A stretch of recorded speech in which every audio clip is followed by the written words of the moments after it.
I wanted to measure your success as an employee, what matters most. Welcome to this week's live. Now, last year we made a lot of content, but this year we're going live every single week. We go live every single week? Yeah, dude, that's what we need to do to dominate this industry.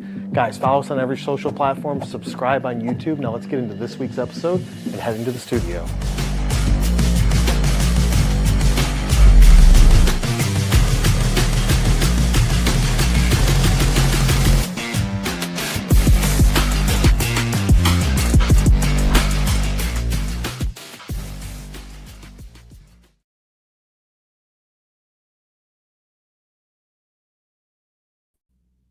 What's up, guys? I'm Kyle Milan, and it is Tuesday, so you know what that means. It's time to do a live, and a lot of things have changed around here. A lot of things have changed in the market, and we want to review it. One of those changes, besides Google's core update in March, is my facial hair, which I removed on Sunday when I turned 43.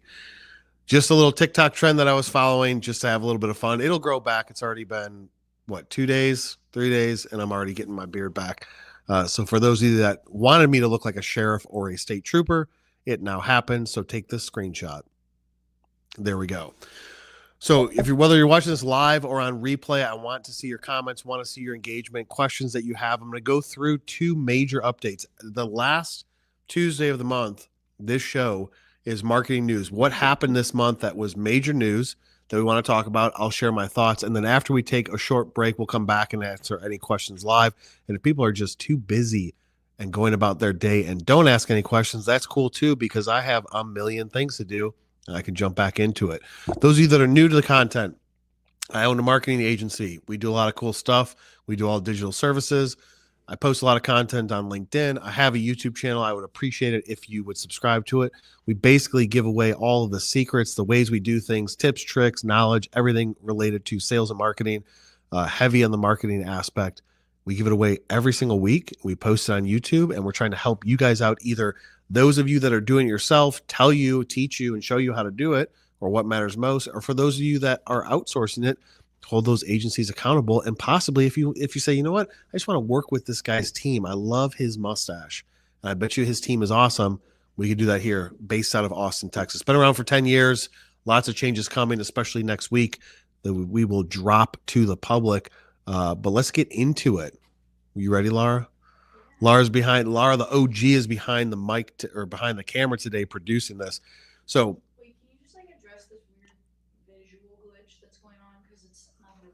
yeah, so we've got a weird visual glitch going on right now, which is an issue with our hardware, and it's just not going to go away. It's intermittent. So instead of postponing this live, we were like, you know what? Let's keep pressing on because the people need to hear this information. So let's get into it. So I don't want to see any comments saying, what's with the glitch, dude? Yeah, we know, but we don't stop for anything, not even storms. Let's roll. So the biggest thing in March was Google's SEO core update that happened. They announced it around March 5th.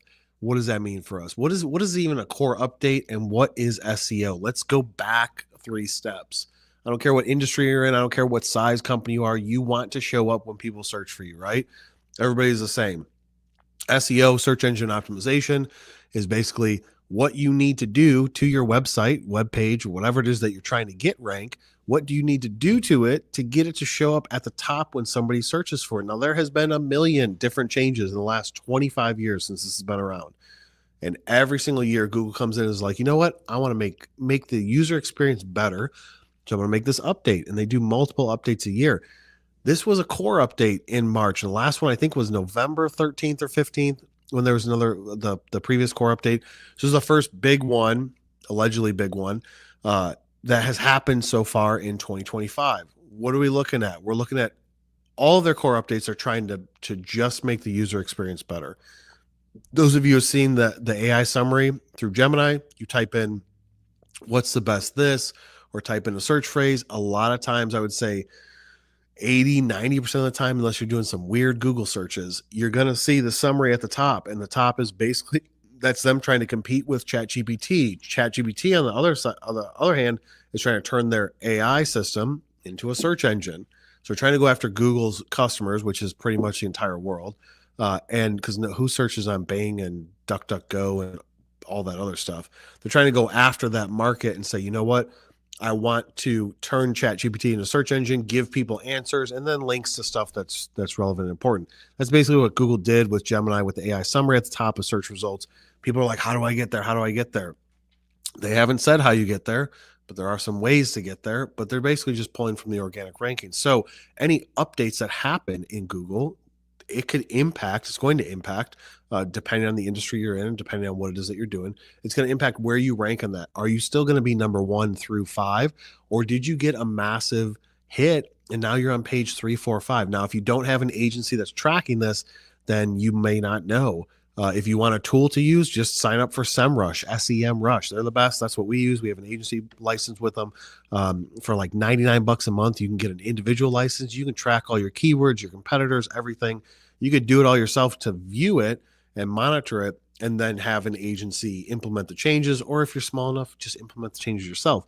But there is a science behind it. It's not as simple as saying, like, I want to go after this phrase. I want to show up after this type of search. So I just need to do these 3 things and I should be there, right? Yeah, that's what everybody thinks. Everybody's doing the same thing for the most part, unless your competitors are not paying attention. So the core updates that happened, the one core focus was they want to target low quality, unoriginal content. So sites with thin AI content. They're not saying that they're going to go after sites that have AI content. It's just that if it's thin content, which means that it's very high level, it doesn't get into the details of it, and it's not updated regularly. If you've got a beefy site, I mean, if you go back to it, regardless of that update, they want to promote sites that have positioned themselves as the subject matter experts in that field or for that subject or that topic. That's all they want to do. Now, how they go about doing that, to figure out just by looking at your source code in the back end, when they crawl your site, they look at, you have this phrase. Do you have other phrases on your site that you're also trying to go after that are relative? Yes, you do. Okay, check for that. Do you have other content that goes deeper with that phrase? So if you say, like we were just on a call with a client yesterday, if you say hydraulic press for military, right? That's the phrase you want to go after.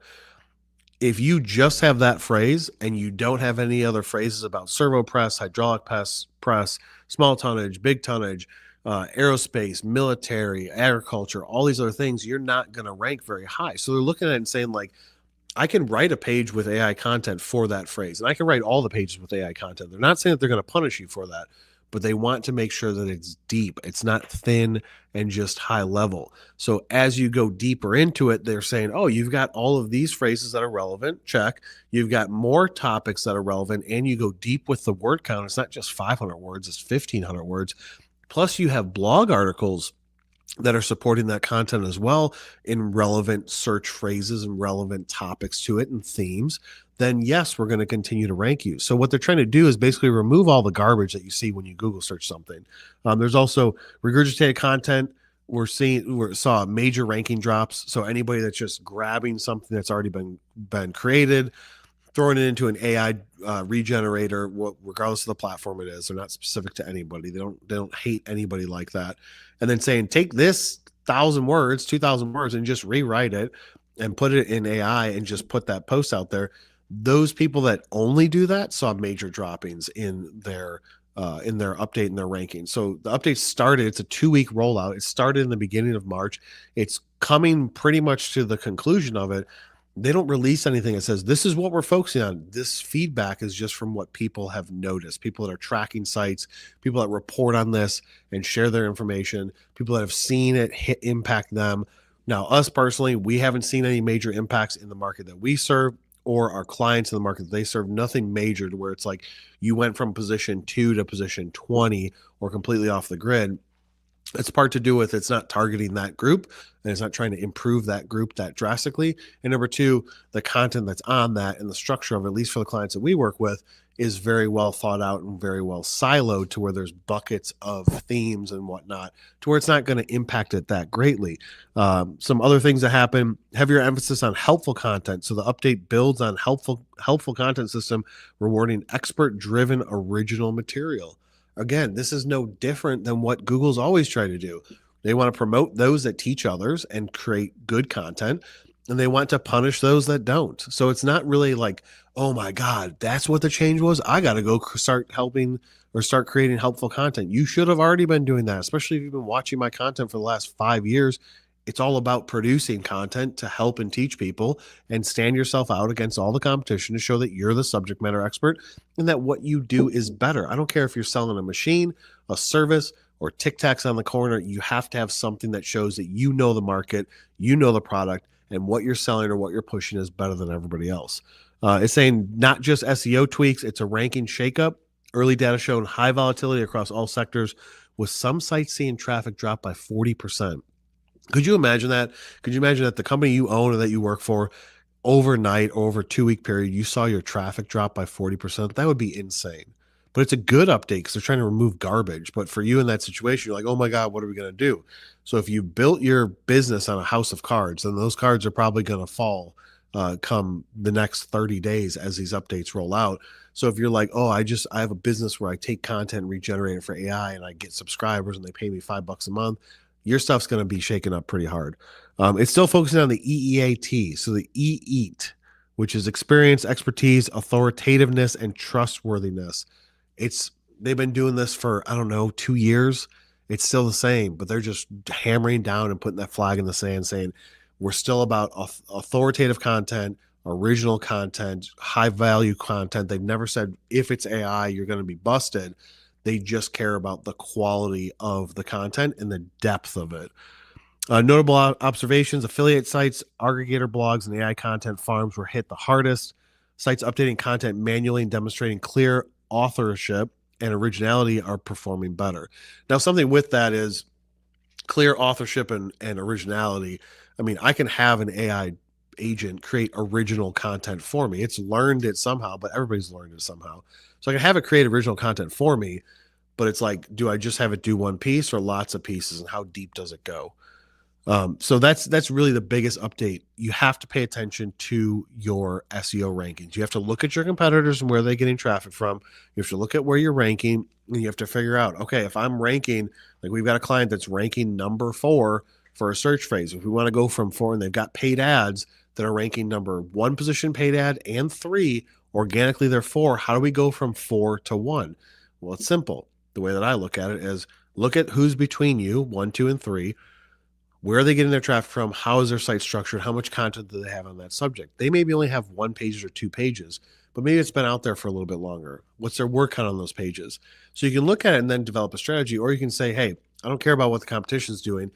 I want to rank for this and go from 4 to 1. That's a big move. People are like, oh, 4 to 1, that's easy. That's the harder move, to go from 4 to 1 than is going from 100 to 10. Because you're getting rid of a lot of the garbage going from position 100 to position 10. But now you're in those top 3. And to break into it, it just comes down to create more content that is relative. So if you have a search phrase that is 5 words, 4 words, 3 words, go deeper with an article that's 5, 6, 10 words long, answering questions, FAQs on the page. Maybe you do an update to that page. That page hasn't been updated in 2.5 years. Go and just add 500 words of copy, or add an FAQ section with a toggle. Those are things that you need to do to update the page to show Google that you are continuously improving your content. If you posted the page 10 years ago and you haven't made any changes, eventually that page will drop off because all your competition is creating new content on those pages. So you just have to look at it as, if the phrase is at the top and it's a pyramid and your main search phrase is at the top, what are supporting keywords and phrases down below it? And as you get down to the way bottom of that pyramid, maybe it's only 3, 4, 5 levels. The way bottom is, you're talking 10, 12 word keyword phrases where it's like, what are the differences between hydraulic and servo presses? That's answering a specific question. Lower search volume, but you'll rank number 1 for it if you have a good article. So you have to look at all those search phrases and then go up the pyramid to support it. That's the best way to do it. Second update, LinkedIn, what some of you might be watching me on right now. LinkedIn has gone through a lot of changes in the past 3, 4, 5 months, but in March, they did some changes. And they don't release their changes to the public and say, hey guys, this is what we did. It's just everybody being like, dude, what's going on? And then people start to follow it closely and produce content about what they've noticed with the changes. So posts offering unique insights, niche expertise, and non-promotional value are seeing significantly higher reach. So what does that mean? If you're just like, hey, look at me, and sign up for my stuff, sign up for my newsletter, buy from me, then they're saying allegedly that you'll see a reduction in engagement. Um, Engagement bait tactics, like if you agree, are being demoted. So every once in a while, as I'm going through my feed, which isn't daily anymore by any means, but every once in a while I'll see like some random video where it's like some heartfelt, some shit you'd see from Instagram or Facebook or TikTok is on LinkedIn. I'm like, what the hell? And I look and it's got like 2,600 likes, and people are like, oh my god, I love this. I don't want to see that garbage on LinkedIn at all. Those are going to be demoted. So like things that are just like not really valuable pieces of content that have a lot of likes to it. It's kind of clickbaity too. Anybody that's like, if you agree with this statement, click like below, that stuff's going to be removed. Prioritization of expertise and knowledge sharing. So LinkedIn is now favoring content that showcases professional insights, industry expertise, and thought leadership. I feel like it always has. That's not really an update. Posts that educate, inform, and offer unique perspectives are now being elevated over generic or self-promotional content. I mean, this kind of goes without saying, like you need some self-promotion throughout the month, but if you're doing it daily, you're not going to see as much engagement.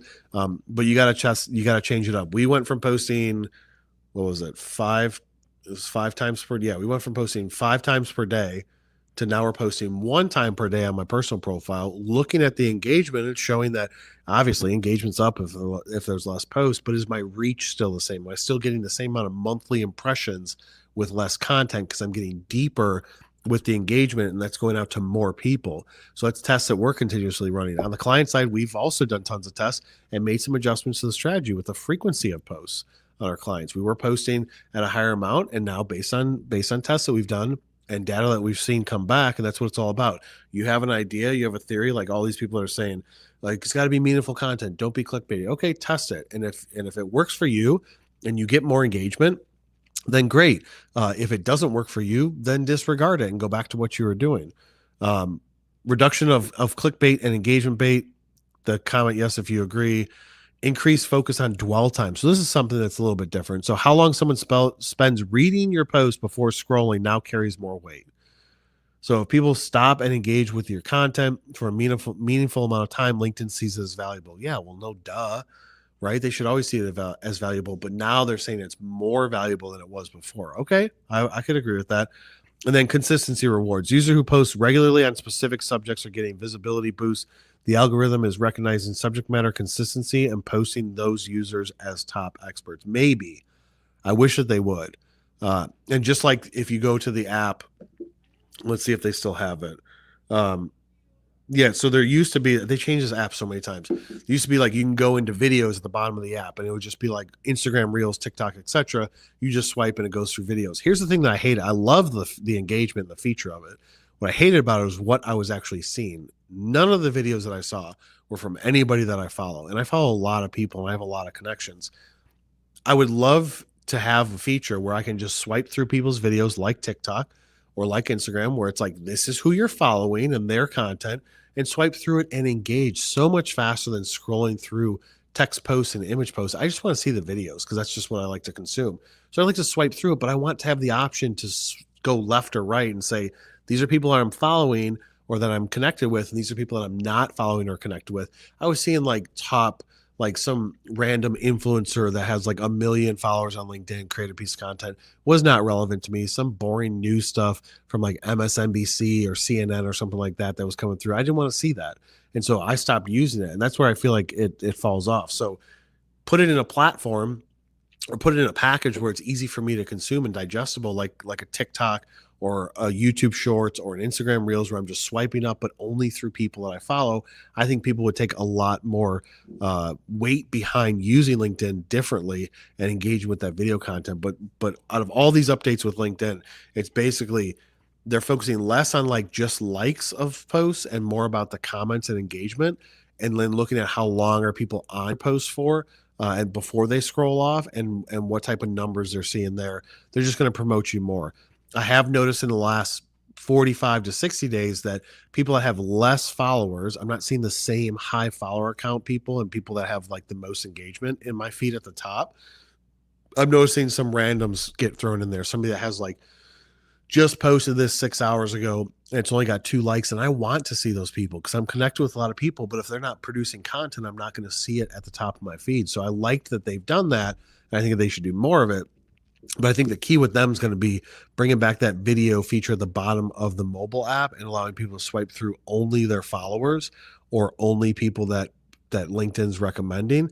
And then maybe you do like a similar type search thing where you can look at like top videos of the day, just like what Instagram does. But those are the major 2 updates in March. Google's core algorithm update. So check your rankings, check you before March 1st to after, let's say today, or where you're at today, to see were you impacted at all. And then LinkedIn's alleged, oh, we care about content and quality, and we're going to boost those that have it. We'll see if that's actually true as the months roll out. But those are the 2 major updates from March. We're going to take a short break. Laura's going to play some sort of video if we have it. And then we're going to come back and answer any questions that come through live. We'll be right back.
All right. So since you're sick of staring at maybe my bearded face, let's go to the naked face. Trooper. You can call me trooper or sheriff or sergeant or officer.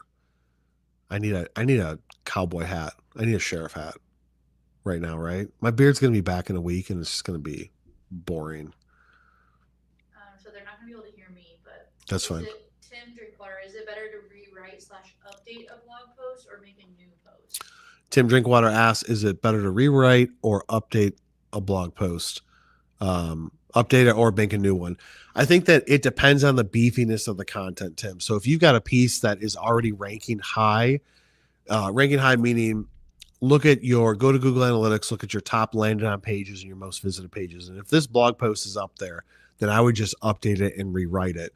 If it's not up there, or if you feel like the lot has changed from that post that you want to put in there, then I would say rewrite the post and say like 2025, like the top 3 ways to improve the efficiency of your CNC machining in 2025 versus the one that you did in 2024. And you can reference the other one and you should interlink them. So go to the one that has already some traffic going to and it's already ranking, and put somewhere in the text a hyperlink saying, check out the latest post about this in 2025 changes and updates. So if you're not getting massive rankings or a lot of traffic to it already, then I would say write a new piece. Just make sure it's at least like 1,000 words. Otherwise, Google really doesn't rank it high. There's been studies that show like the top most competitive blog posts out there, the average needs to be about 1,820 words.